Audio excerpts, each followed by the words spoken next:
name is Meg. Welcome to Social Media Breakfast. Super excited to have all of you here this morning. Social Media Breakfast Madison is an educational organization. We are a board-run, volunteer-run organization. Our focus is education about social media and digital marketing. And we also have a focus on networking, which all of you have been enjoying this morning. We do also have delicious breakfast. This morning it was provided by one of our board members, Gray. Let's give him a round of applause for that delicious pancake making.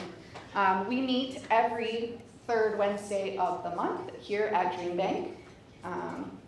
Like I said, we are a board-run organization. You've seen many of us here this morning, and we love doing what we do. You also might have seen in the back there's a table for our nonprofit spotlight, which is the National Alliance on Mental Illness. So please take some time after this presentation to stop by and learn about their wonderful organization, which provides free support and education for around mental illness. So thank you to our sponsors. We could not do this without our sponsors listed here on this screen that you can read. And one of our amazing sponsors is Dream Bank. And Andy is going to come up and talk a little bit about Dream Bank.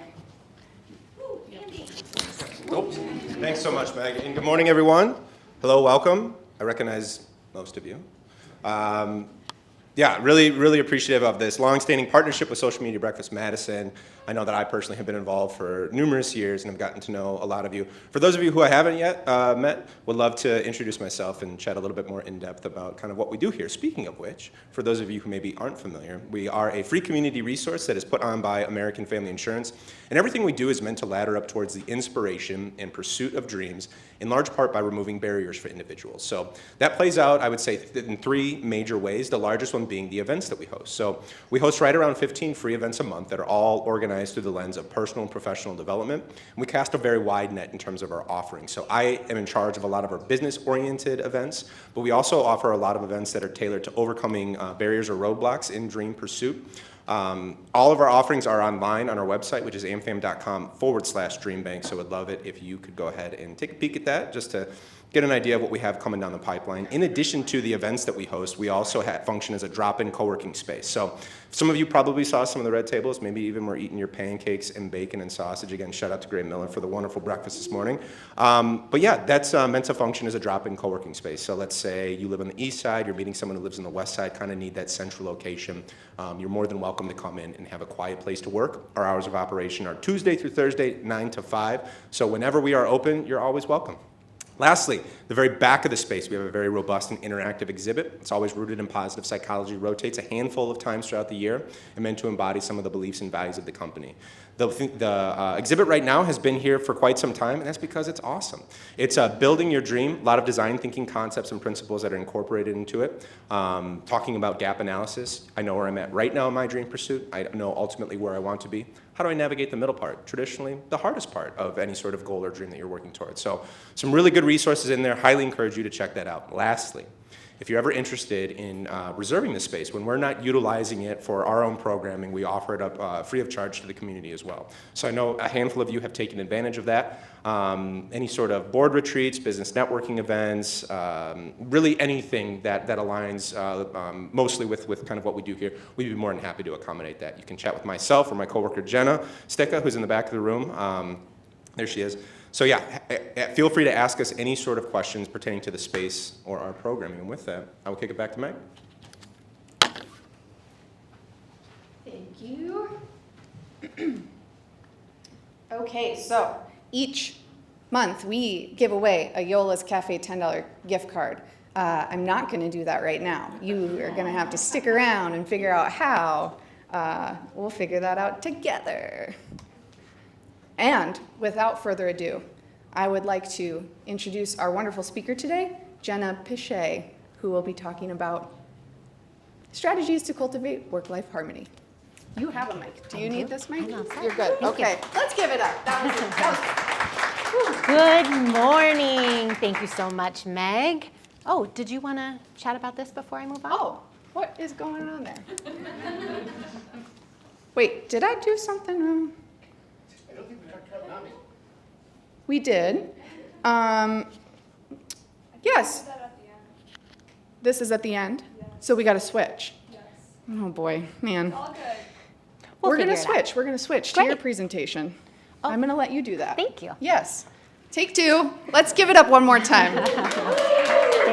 Thank you. Good morning, everyone. While I'm getting this situated, if you didn't see it on your way in, you have an opportunity to win a full focus planner in the back. It is a quarterly planner. It's a $50 value. If you still carry a business card in your old school, you can drop it in there. Otherwise, there's some sticky notes, and I'll have another opportunity for those tuning in virtually to be able to win as well. But today we're going to talk about 5 ways to cultivate work-life harmony as social media and other fabulously talented marketers. But before we dive in, I want to share a little story with you. So this was about 4 years ago. My kids here are about 2 and 6 months. We went out to Denver, February 2020, right? So before the world shuts down. We flew out. We went to their aquarium, which if you go to Denver is a beautiful place to be. We had so much fun. We borrowed a friend's S10. So we had some car seats in the extended cab, just made it work. We were just going to the aquarium and back. But on our way home, a snowstorm hit. And we are driving out to Boulder, which is about a half-hour drive outside of Denver, and we started to hit some black ice. And the car starts swerving. And it was really close. My husband is trying to navigate out of this swerve, and we almost hit the middle rail, the middle guardrail. And as he gets it back under control, we have this moment of, what just happened, right? We feel our hearts drop into our stomachs. And then I look back at my kids who are both passed out in the back seat, oblivious to this happening. But then I see I didn't actually buckle up my 2-month-old. So can you imagine? So after our heart rates come down, we start realizing we hate having these moments, but also what a great perspective setter. We were both running at a pace that was not sustainable to living a life and building our careers while being present with our kids. So as much as we didn't want this, it was a really big wake-up call for us to reevaluate the rest of the way home. How are we spending our time? And is it truly aligning with what we say is important in our lives? So some of us buy into this idea of the hustle fallacy, right? We have to go, we have to push, we're just going to muscle our way through these things. If I work 80 hours and you work 40, I'm bound to get there twice as fast. But that's not the case. We know that at some point we're going to hit a wall and we're going to burn out. Has anyone ever been there? Yeah, look around the room, you're not alone. But our culture perpetuates this, right? I'm going to stay busy because being busy means being more productive. So if we decide, I can't run at this pace anymore, then we might hit that ambition break, and that's not as fulfilling either. So what I found out by doing some research, Sprout actually found last year that 42% of social media marketers plan to stop working in social media in the next 2 years. Yeah, that's a really sobering stat, isn't it? Another 63% said they are either experiencing burnout right now or have in the past 3 months. And that was pretty typical to our room, right? At least 50, 75% of us raised our hands saying we know that this pace is unsustainable. So ultimately, what do we want? Well, we want this double win, right? We want to win at work, but not at the expense of succeeding at life. So that's what I'm going to share with you some tips for today. How you can be more efficient during work hours, how you can use your time more wisely so that you can shut it off and prioritize what truly matters outside of work. Because our time is really our most precious, non-renewable resource. But before we dive in to the tangible, tactical, practical tips that I'm going to give you today, I think it's really important for everyone to identify our personal why, because you'll be more likely to incorporate these tips into life. Okay, so if you have a notebook, I invite you to pull it out. If you don't, just pull out your phone, open an open note or a blank note, and I'm going to have you think about your life in terms of 8 different dimensions, all right? This is called the wellness wheel. So if you have a notebook, you can draw this. But I want you to think about each of these different slices like one aspect of your life. And here's a sobering stat. Work is 1 of 8. Just 1. We spend a lot of time here, but it's not the only piece. All right? Then we also have our mental well-being, something very timely for Mental Health Awareness Month. We have our social well-being. What are our relationships like? We have recreation. What are we doing for hobbies, for fun? We have our spirituality. How are we connected with our source or our faith, whatever that is for each of us? We have our environments, be that our home, our office. We have our physical well-being. And then finally, what did I skip? Financial. So as you think about this like a pie slice, I'd love for you to just do a quick evaluation of life. So shade in for me, if the middle was 0, where are you in each of these pie slices right now? So maybe you're like, at work, I'm crushing it. I'm a 9, okay? So let's say that's 9 out of 10, and I'm gonna shade this section in. That's feeling pretty good. But maybe that's at the expense of me having good mental health, good space, and self-care. So that might be at a 2. I'm gonna shade that like this. Okay, so just take a minute and be honest with yourself. You don't have to show your work. Where are you in each of these 8 different aspects of life?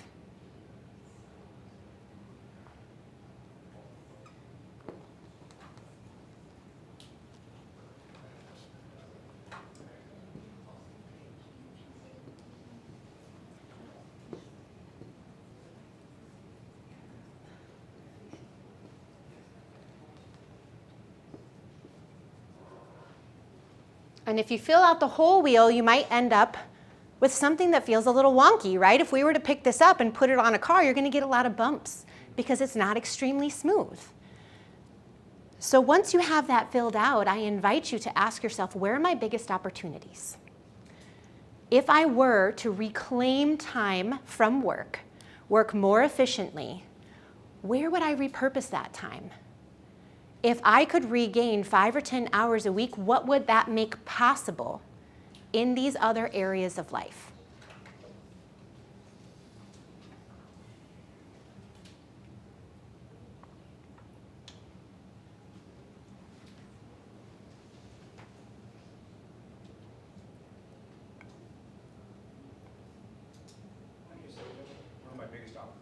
Yeah, so try to answer for yourself. If you had 5 to 10 hours a week that you could free up from work, what would that make possible?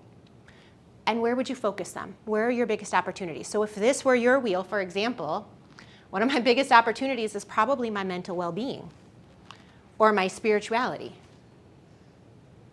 Maybe recreation. Hobbies? Who has time for hobbies, right? Maybe that's an opportunity.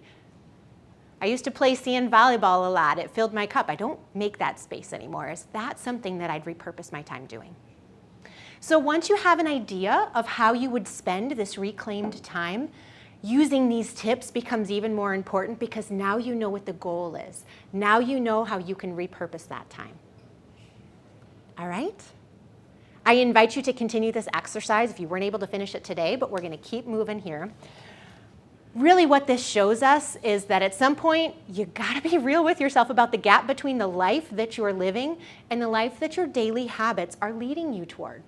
So if you are overworking, working 7 to 7, or always thinking about work, those are your daily habits. And are they leading you into being a well-rounded person who shows up in life the way they want to? Or if you found yourself swerving on black ice on a highway, would you have some regrets? All right, so today we're going to talk about calendar control. This is the most tangible piece of reclaiming our time. There are several other pieces that we could dive into today. Habits, systems, how your core values help you filter what's on your calendar. Energy management, so you can show up and focus in the space that you have, but we're really going to talk about calendar control today. And again, all of these strategies are going to help you reclaim time so you can repurpose it to these areas. So we're going to do that by talking about the 5 biggest mistakes that I see marketers making. And as a former marketing operations director and someone who's been in marketing for 20 years, I've seen a lot of these. I have done a lot of these. So I'm here to pay it forward so you don't have to experience that. Mistake number 1 is trying to do it all. How many yeses have you said this week already? For me, I've probably said 5 or 6. And as such, every yes I say is a no to a lot of other things, right? The yes that I'm going to contribute to a course means saying no to probably 3 or 4 different networking events this week so I can get that thing done. Early in my career, I was saying a lot of yeses, right? I wanted to prove myself and that I was capable of climbing that corporate ladder and being in leadership. And so I would work 7 to 7.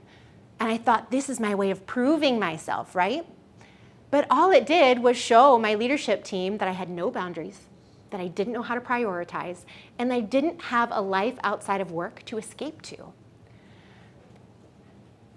And the reason that we feel so overwhelmed and we work 7 to 7 is because in one study, 60% of professional workers said that they had 60 or more things on their to-do list for the week. Research shows, though, that only 40% of those things will ever get crossed off. How many of you have looked at your to-do list or your planner from last week on Monday morning and rewritten the same thing? Oh, yeah, crap. Yeah, thanks for being honest. I need to do that thing. I need to do that thing. And you keep avoiding it. It's because we carry so many things over because they're not a priority or there's just so much going on. Here's the problem with our to-do lists. Not all tasks are created equal. Does anyone carry around just a running to-do list? Yeah?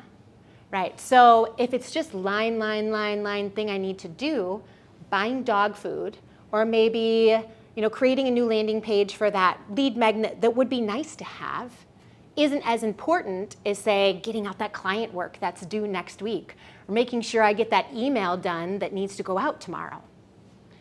So if we know this, why are we struggling?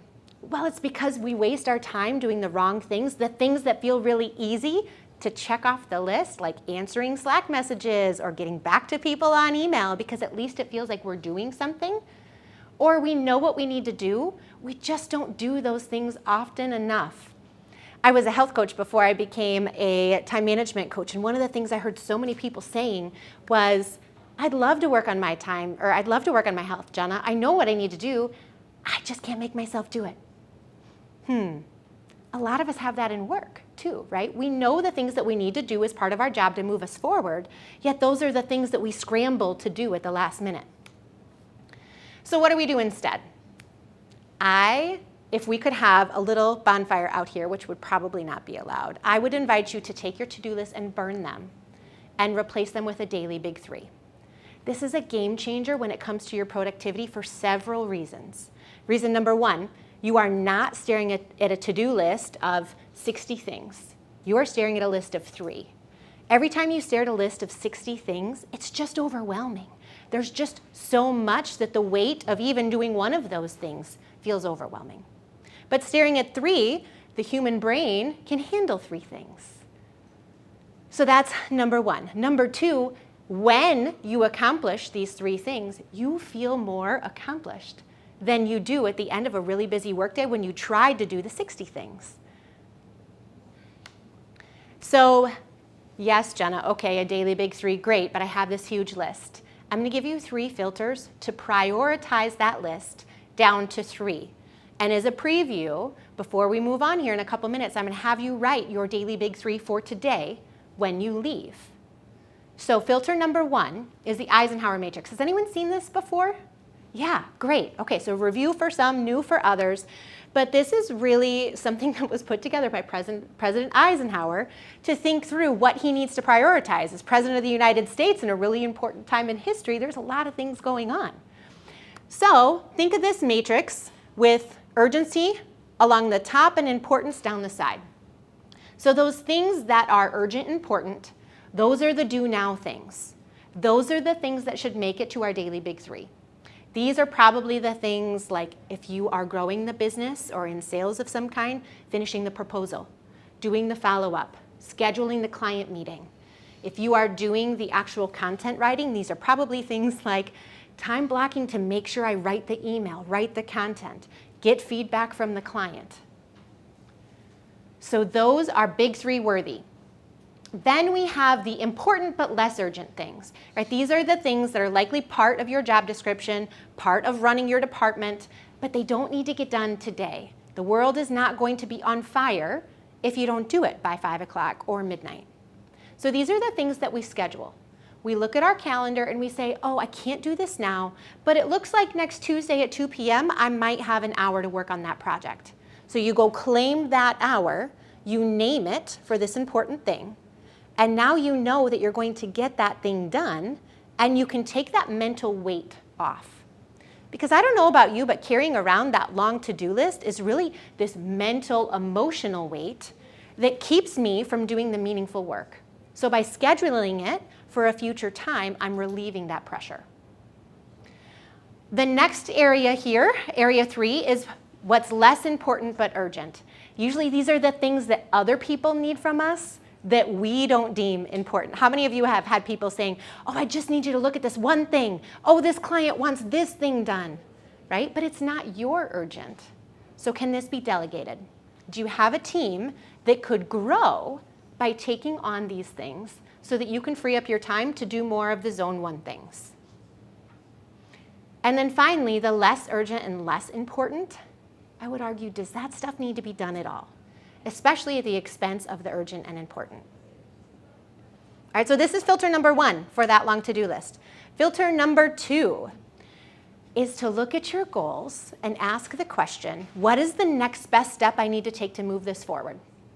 I work with a lot of entrepreneurs and a lot of marketing leaders, and one of the biggest mistakes I see us making when we are trying to hit our goals is that we set them, we have all this intention, we set a vision, we pull together this great team, and then that thing goes up on a shelf until 90 days from now when we come back and say, oh yeah, you remember those quarterly goals we wanted to hit? How are we doing? Oh, we didn't touch that. It's because we didn't take daily action toward the goal. So another thing for your daily big three is to look at your goals at least on a weekly basis, if not on a daily basis, and ask, what's the next best step I can take? Because small steps every day toward these goals is going to make you a whole lot more progress than just spending one whole day on it. So that's your second filter. And finally, your third filter is the focusing question from an amazing book called The One Thing, but I'm going to boil it down for you in one sentence. What's the one thing I could do right now, such that by doing it, everything else would be easier or irrelevant? Sometimes this is go for a walk around the block because my brain is so full I cannot concentrate. Sometimes this is, I just need to sit down and make sure that I have the content plan ready so that I can check that off and relieve that mental pressure. Okay? So those are your 3 filters. Now your action step to relieve some of that to-do list pressure is to create a daily big 3 right now. I'll give you a minute. When you leave here today, what are the 3 most important and urgent things that are going to move you toward your goals?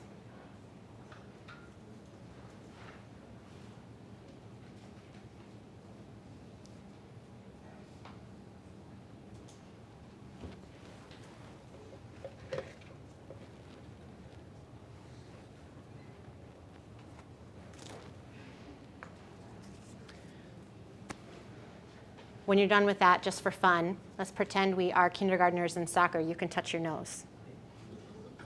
Just so I know you're ready. Okay.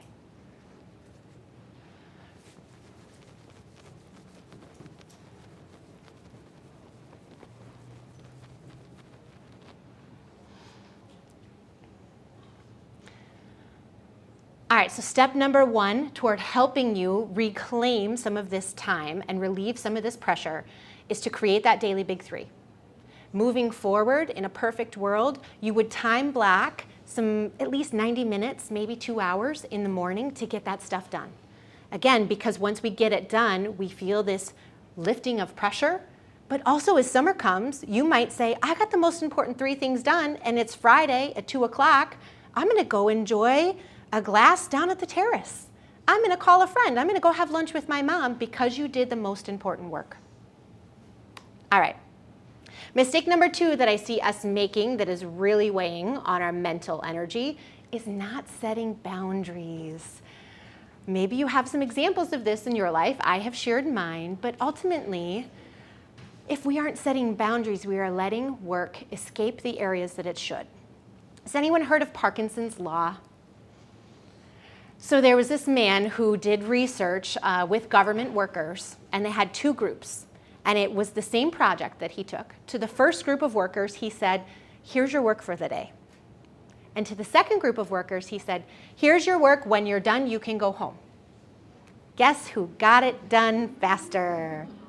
Group 2, right? They were motivated to get out of there, to get done. And what he found from doing this research on a lot of different groups is that work expands to the time that we allot for it.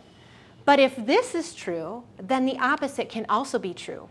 Work can contract to the time that we allot for it. When I didn't have kids and was not married, my work was expanding 12 hours because I didn't have anything to run home to. Kids are sometimes the best priority setters and go here, but also so is creating a life outside of work. So like guardrails on the highway prevent us from careening into danger, guardrails on our workday can do the same thing, right? Because danger is working too hard, burning ourselves out, and as such, not being able to show up for our career or for our life. So I invite you to set guardrails on your workday. Choose a consistent start time and a consistent stop time. And I'd like you to write it down because you are more likely to commit to this if you write it down. Now, if you are working 7 to 7 right now, I am not saying try to change it to a 6-hour workday. But maybe you try to change it from 7:30 to 6. Try to contain it a little bit. Then can you pull it back from 8 to 5? Maybe eventually you'd like to have summer hours where you say, I'm going to work 8 to 4, 8 to 4:30, or whatever those are for you. This is to put a block on your calendar so you honor this. Right, there's a CEO that I work with. He sets the timer in his office so the lights go off at 5:30 because that's his cue that he needs to be out. So whatever you need to do to help yourself follow this, it's really going to help you create that space for those other areas of life. Okay, so step number 2, set your guardrails and honor them. Here's a little bonus because I don't feel like enough of this do this. We don't prioritize rest. We believe that sleeping 6 hours is enough, and then we show up at work drained and without the energy that we need to do the work. So here's why I want to make an argument to all of you that those 6 hours aren't enough and that working instead isn't serving you. So there was a study done where they told, again, one group of workers, I want you to work 80 hours a week. And the second group of workers, I just want you to pretend to work 80 hours a week. And what they found was managers couldn't tell the difference between the people who were actually working that long and the people who pretended, right? We laugh, but it's true. Because even in a 50-hour work week, we really only get 37 productive hours to do the meaningful work. So 1 hour of overtime is really only worth about 30 minutes of productive time, meaning that there's really no noticeable benefit beyond working 50 hours a week. Why is this important? Well, because when you're sleep deprived, the work takes longer and the quality suffers. So rather than only getting 6 hours, what if you went to bed and got up and showed up with a fresh mind and could do that work in a shorter time span because you had a fresh brain? Our professors, anyone who went to college, preached this to us, right? Go get a good night's sleep. But we all thought, you got to stay up. You got to cram until 3 a.m. before that session. But that wasn't giving us a fresh brain. And so now we can learn from their intelligence as we have matured, right? So the takeaway is that rest is not your reward for hard work. It is your prerequisite for greatness. So if you want your companies to level up, if you want your content to level up, if you want to level up in your career, start prioritizing your sleep.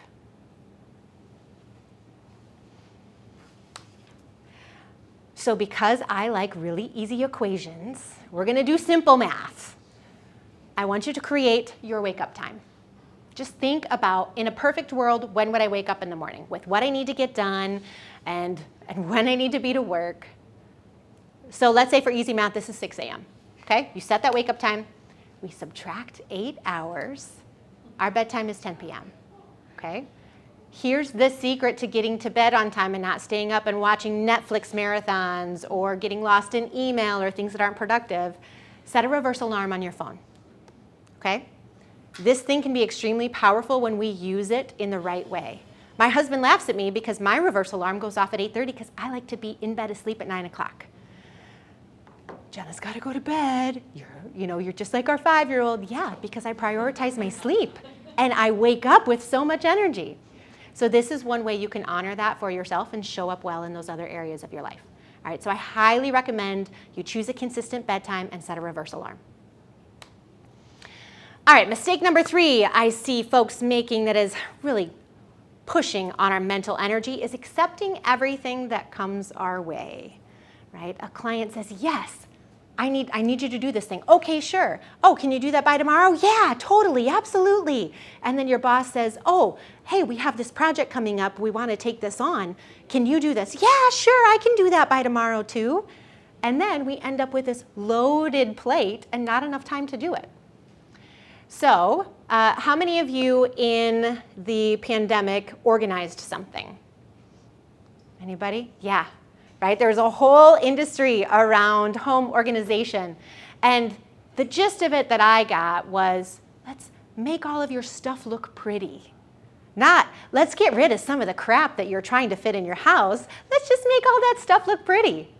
And so instead, we need to remove first before we organize. And that's what we're going to do with your calendar. So I'd love you to take out your phone or think about your calendar. Don't get distracted in any other app, just your calendar. No one's looking over your shoulder, but I'd like you to look at what is on your calendar right now that's not serving you. How can we create some space for your mental energy and for you to do the meaningful work so you can shut it off? All right, so look at your calendar. What meetings are you currently honoring, going to, that aren't serving you?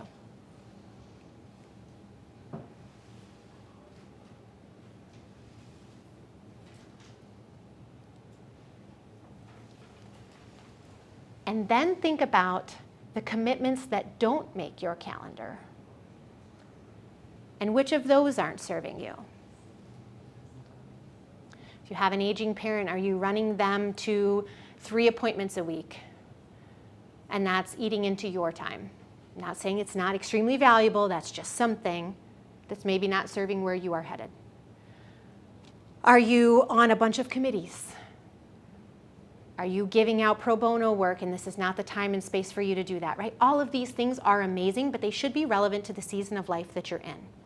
So if that commitment or that meeting isn't serving where you're going in your career or it doesn't fit your core values, it's a great opportunity to clean up some space.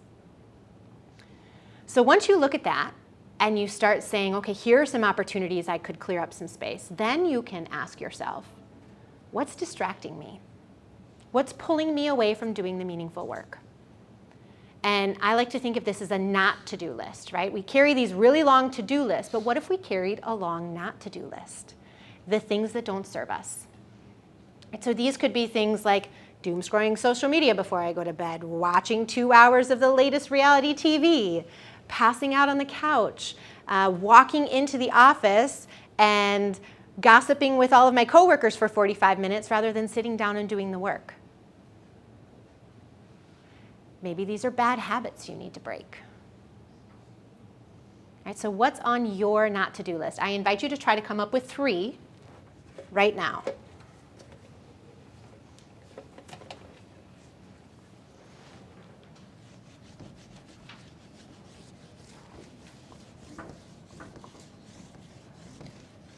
And when you're done with that list, you can stand up a little bit, move your body around. I know it's hard to sit in a chair.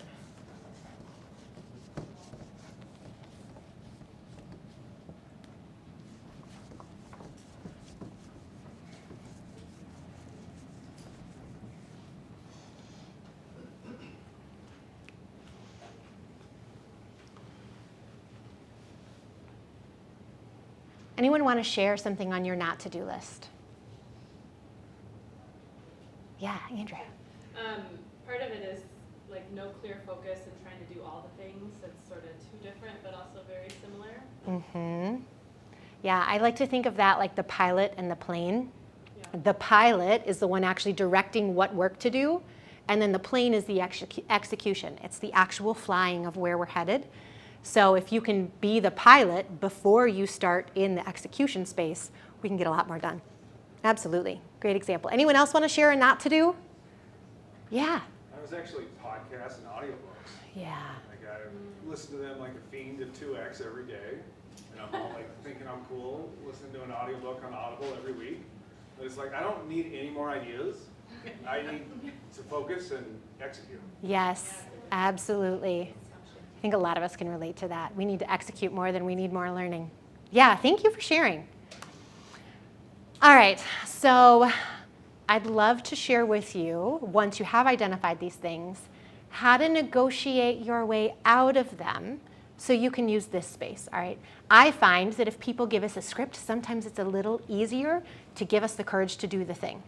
All right, so as an example, I have a girlfriend down in Tennessee. She works for a large hospital system in IT. She works 60-hour a week. She has 2 kids, and she is president of the PTO and coaches soccer. Girl, I am tired just talking about her. So let's say she wanted to negotiate her way out of her PTO commitment. As an example, maybe not the most relevant thing for this season of life. Has anyone ever heard of the feedback sandwich? Positive, negative, positive. We do the same thing when we negotiate out. It's the power of the positive no. So we start with the positive. I am so thankful that I have been given this opportunity to serve the PTO. I think we've been doing really amazing things this year, and I feel like we have served our parents and our students well. However, based on my current career and family obligations, I'm no longer able to give the energy and time that this commitment truly deserves to move it forward. I'd love to stay on for 30 days to help you find a replacement, and after that, I will continue to support the organization from afar. Positive, set your boundary, positive. This can also go with meetings at work. How many of you have update meetings on your calendar? At least one a week, right? Maybe multiple. How many of those update meetings could be an email or a 2-minute video, right? Especially company-wide meetings. Not that there's not a lot of really good information, but if you think about how many people are in your organization, and you take that times the, say, hour, or sometimes 2, depending on your organization, look at how many hours of time, not that you're not wasting, but that aren't profit revenue generating hours. So instead, what if you encouraged your team to do video updates? I have a marketing director on a team I used to be on where he'd go through our Google Analytics of the website and the leads and all the things before he came to the leadership team meeting. And he did a quick 5-minute video, and then he just said, come with your questions. Great. So much easier than sitting there pulling apart analytics. Also for people who aren't staring at analytics all day and they ask, what's that little blip? You're like, well, that's not even worth explaining, right? So it gets rid of some of those. Or you could say something like, I really value the information I get from these team meetings. However, you hired me to do this job. I believe my time would be better spent working on this client work and this client work and this client work. So would you be willing to share the meeting notes or send a 5-minute update after the meeting so I can focus on the work that you're paying me to do? If my team came to me and said that, I would rather they do the revenue generating work. Would anyone disagree? Don't our teams want to make more money and do more of the client work? Absolutely. So you can use the power of the positive no to negotiate out of meetings too. Can you think of at least one meeting you'd like to negotiate your way out of? Yeah? You don't have to raise your hands, it's fine. So once you clear up some space on your calendar, then I want you to ask, what brings me joy that's missing? All right, so this goes back to that wellness wheel. This is where those opportunities come back into place. So if I said, if I negotiated out of these 2 meetings and got more client work done during the day, I could go to sand volleyball at 6 o'clock, and that would fill my cup so that I would show up better the next day. This might also be, I'm just going to create 5 minutes to go for a walk around the building at lunchtime because I'm going to create some space to separate and show up well. So what brings you joy that's missing from your calendar right now? And I invite you to write it down, at least one thing, or make yourself a note in your calendar.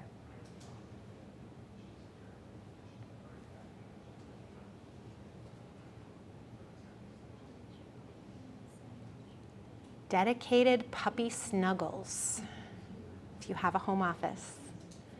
Walking meetings. Slow mornings with your cup of coffee in the front porch. Whatever it is for you. All right, so your action step, I gave you some ideas today, but I'd really love to see each of you spend 30 minutes doing this relentless removal exercise, and then do it at least once a quarter, because sometimes these things creep up on us, and we need to pull the reins back so we can create that space again. And then filter all of your new requests through these same filters. All right, mistake number 4 I see people making is thinking I'm the only one who can do the thing. Does anyone in here struggle with delegation? Yeah, totally, right? I can do it in 5 minutes, and it's going to take me longer to explain to you how to do the thing, so I'm just going to do it, right?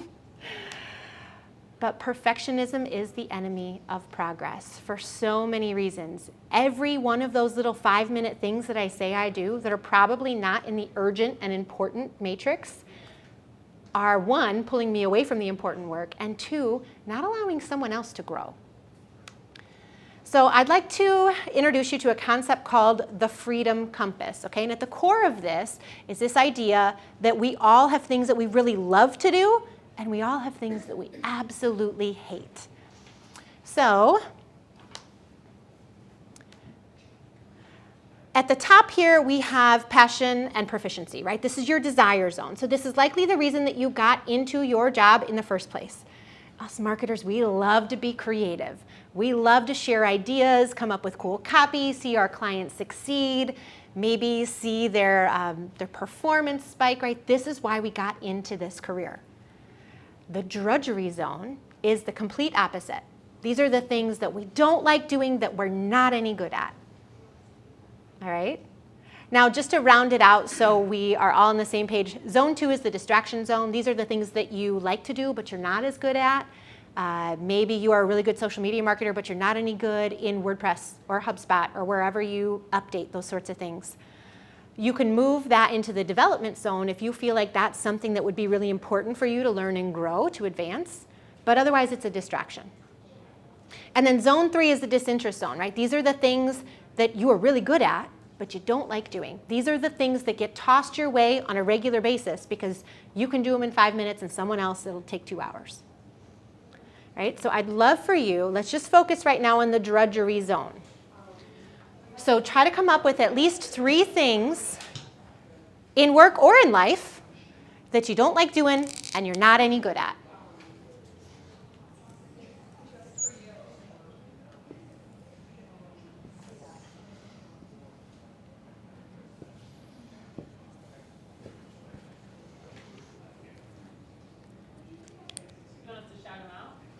If you have some examples, go ahead, yeah. Cleaning the house, oh my gosh, yes. I'm gonna share one, analytics.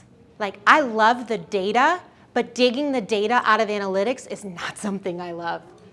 Anyone else? What else is in your drudgery zone? Reconciling budgets. Oh, yes, that's why this is called drudgery.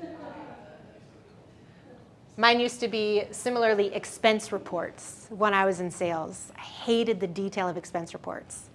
Some people don't like booking their own travel. Anyone else have anything you want to share in your drudgery zone? For some people, this is higher level accounting. For some people, it's strategic planning, right? Everyone's is going to be different. So yours is going to be different than mine, different than Dan's, different than Andrea's, right? But now that you have a list of these things, we're going to talk about how you can stop doing these things that drain you, okay? Option number 1, can you eliminate it? Are you doing this thing because somebody once told you you needed to do this thing 5 years ago who is no longer with your company? Or did you put this in place, here's very relevant, pre-pandemic, and now the world has changed and you haven't updated your SOPs? If you can't eliminate the thing, can you automate it? We are so fortunate that technology is moving so quickly. There's a lot of really good software out there right now that can help us do these things. AI and how quickly this is evolving. If we haven't talked about this at Social Media Breakfast, I'm sure we will soon. How this can save us time. How can we automate and use some of these things to at least get us started with our work? Or are there templates you can use? I used to work for a large organization. We got a bunch of sponsorship requests, maybe 10 a week, and they all came to me. Lucky me. I got to be the bearer of bad news that, sorry, we don't have $1 million budget to sponsor. So it was a polite decline. But if I wrote a unique email every single time, it might take me 5 minutes. Instead, I had a template in my draft box. I copied and pasted it in, changed the name, changed the organization, sent it out. 30 seconds. Right? So what opportunity do you have to automate the thing? If you can't eliminate or automate the thing, can you delegate it? Is there someone on your team who could grow by having this opportunity and you don't have to do it? I mentioned expense reports. I was floored when I learned that expense reports were in somebody's desire zone. What? Amazing, right? Here you go. And that's a great opportunity. Sometimes we think that when we're delegating, we are dumping on our team members when it's really the complete opposite. It could be a really huge opportunity for them to grow and learn. If you don't have a team or you have a small team and they can't take it on because their plates are full, there are a bunch of people that you can delegate to. There's VAs, there's really great freelancers in this community. There are people you can hire to come clean your house and your toilets, right? So a lot of opportunity for delegation. So I invite you to choose one of those draining tasks and think about how can you eliminate, automate, or delegate the thing. And look, space. Okay? All right, mistake number 5 that is draining our mental energy is taking one day at a time. Now, there are certainly places in life where taking one day at a time is really great advice, except when it comes to your work and your calendar. And here's why. Can anybody relate to this? When I was in corporate, I felt like I was running from meeting to meeting to meeting, and then I would show up and be so frazzled, and I just had the worst energy in the world. And then when I actually got to sit down at my desk and do the work, I couldn't focus because I had to come down from that crazy high. So Dale Carnegie says that 1 hour of planning can save us 10 hours of doing, right? 1 hour of being the pilot and setting the plan can save us so much time. You know, it's the difference between saying, I'm going to leave Chicago and I'm going to end up in New York or Boston. It makes a really big difference when we're strategic. So if we take a step back here and think about this, a lot of us aren't taught how to do the work. We go to school, we learn the ideas of how to be successful at social. We get in our jobs, we learn what works for clients and what doesn't work for clients. But how do we actually do the work and shut it off and show up? Not so much. I'm going to go through this really quickly, but I'm going to give you a resource where you can do this weekly preview by yourself after the fact, okay? So what is a weekly preview? It is a 20-minute practice that can save you hours of time and a whole lot of heartache, okay? Have you ever forgotten something that's extremely important to someone in your life because you just couldn't get your head above the noise? Yeah? This will prevent that stuff, okay? So first, we're going to do an after-action review. This is something that the military does after every single mission, right? What went well? What didn't go well? Why? How can we do it differently next time? These are the questions that we can ask about our week. But if we don't reflect, we miss this learning opportunity and we keep making the same mistakes. Something that I learned when I started asking these questions was when I get up in the morning and get the kids out of the house, if I don't just go downstairs and get my workout in, it's not going to happen at 7:30. It's going to happen at 9:30. And I'm not going to do anything but fold laundry in my home office and do this and do that, right? Get so distracted. But by seeing that, now I know that if I don't go downstairs right away, I'm going to get distracted. I do that thing. Maybe you realize that if you have a networking event in the morning, you are less productive all day. So you say, I can only take one networking event a week or one a month to make sure that I'm getting the work done. This is how we learn these lessons to incorporate them and move them forward. Okay, after you do an after-action review, then I invite you to preview the coming week. So again, this can take 5 minutes, this can take 15, depending on how extended your week can be. I invite you to look at personal commitments and the professional ones, right? So if bike day is coming up or your kid has a field trip and you need to send a brown bag lunch, this is how you don't miss that stuff. This is also how you don't end up staying up until 1 a.m. preparing the deck for the client meeting that's tomorrow. Not that I have ever done that, right? So you look at your week, you say, what's coming up? Personal commitments, meetings. Maybe this is your opportunity to do some meal planning. I don't know about you guys, but I try to feed my family and myself some healthy stuff. This is our opportunity to do that. You can also set a weekly big three like you can set a daily big three. So if I got nothing else done next week, what are the 3 most important things to do? And then finally, bonus points, you can start plotting your daily big three before the week starts. And hopefully you plan some time for rest. Hopefully you plan some time for that joy, for those 8 hours of sleep. So your action step here is to create a personalized weekly plan so you can get above the noise, recognize those opportunities where you might get distracted, and proactively get yourself away from them.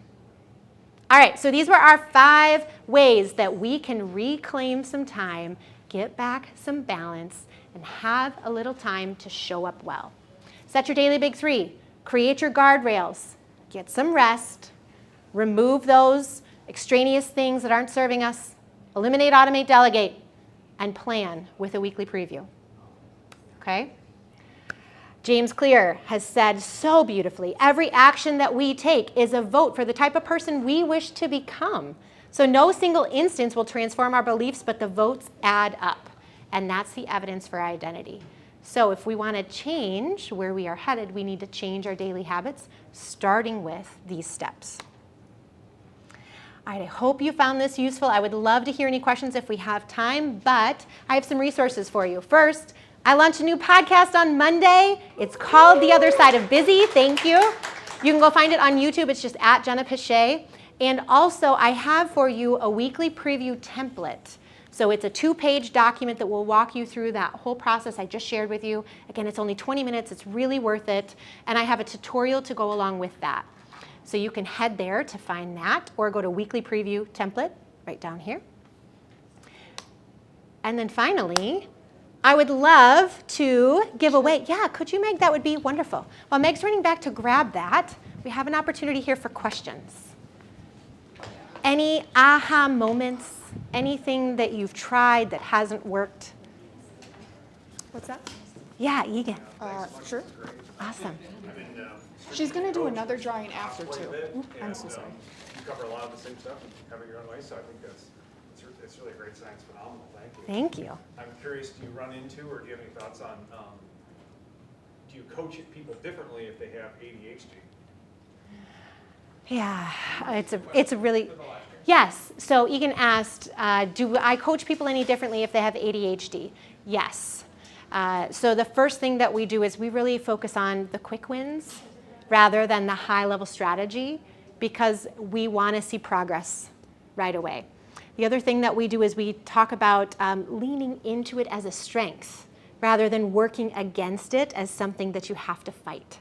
So what I have found is that folks who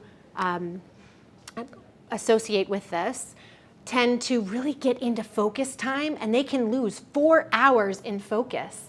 Some of us get so distracted we can't focus for 20 minutes, and they might have those opportunities, but gosh, when they get those 4 hours, we really talk about how can we use those 4 hours to get most of the work done so that when we have that, you know, we can show up well. So yeah, great question. Yeah. How do you set boundaries and limit distractions in a communal working environment? Oh, great question. Yeah, I love how you use communal and not like cube farm, but I think there's a lot of great ways to show people that you are in focus mode. So the visual cues are really great, actually having noise canceling headphones. One of the organizations I used to work for had about 8 cubes, and your back was always facing the entry, so you could never see when someone was coming in.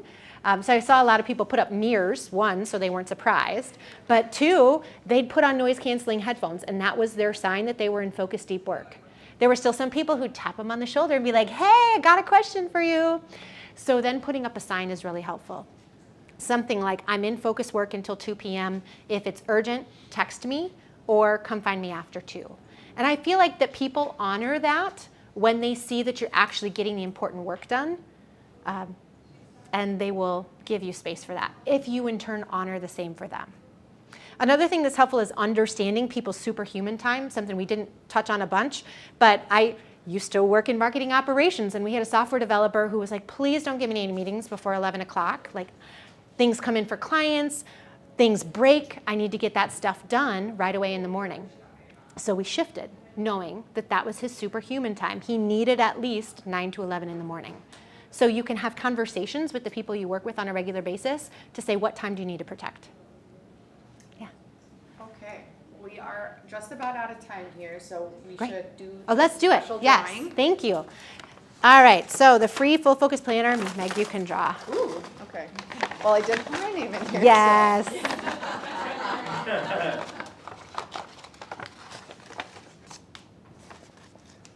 Lydia. All right, Lydia. Congratulations. Yeah, there's a couple options back there that you can choose from. You have a second way to enter. If you took pictures and you post an Instagram story, tag me on that, and I'll do another drawing before the end of the week. And we are going to give away this Yola's gift card. I have a trivia question. What year anniversary is Social Media Breakfast Madison celebrating this year? Shout it out. 8. What was that? 10. No? 74. Nope. 15. Who said 15? I heard it. Eyo, we got a winner.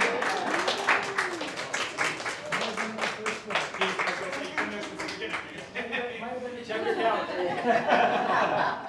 We also take that, any sponsors or food or photography or any of that good stuff.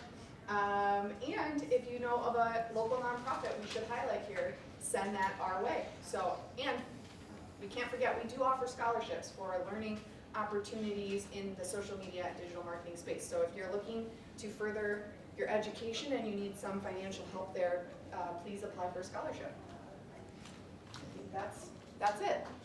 We'll see you in June for our next